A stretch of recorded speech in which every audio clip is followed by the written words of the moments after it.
perturbe notre harmonie intérieure. Ceci, bien sûr, n'est que ma perception personnelle, elle n'engage que moi.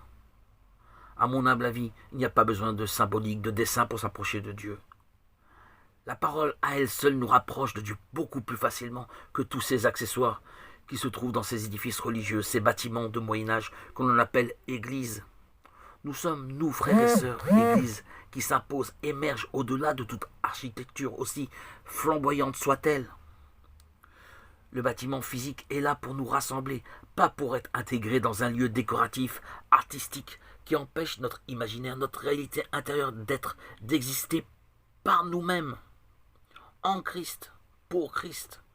Nous ne sommes pas libres dans ces lieux codifiés, ces iconographies, ces images nous forment, agissent sur nous, inconsciemment quelquefois, et nous autres, notre sensibilité intérieure. Nous avons des appréhensions, des perceptions qui nous baignent dans une atmosphère particulière, mais qui n'est pas en phase avec notre vie intérieure, notre réalité intérieure. Cette atmosphère nous développe, favorise en rien notre sensibilité et notre épanouissement intérieur. On nous impose des images qui ne préservent pas notre réalité.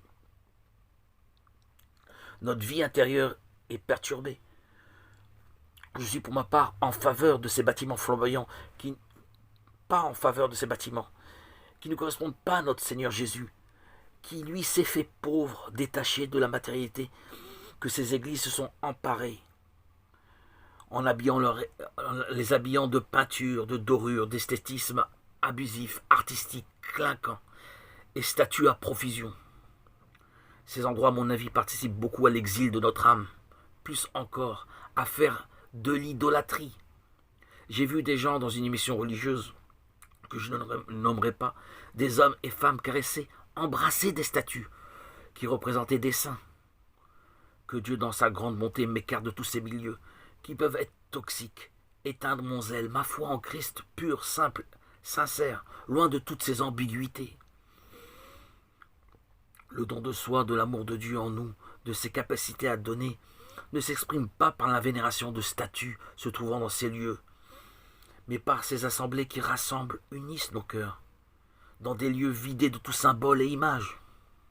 Voici, ceci est ma foi, ceci est ma joie. Je remercie le Seigneur Jésus de m'avoir permis de connaître les disciples de l'Assemblée de Montréal, par qui j'ai eu la joie d'être baptisé, et plus encore à connaître la sainte doctrine. D'ailleurs, je vous invite à voir sur ma playlist, qui est ma chaîne préférée, La Voix des disciples de Jésus-Christ. Elle se trouve aussi sur la chaîne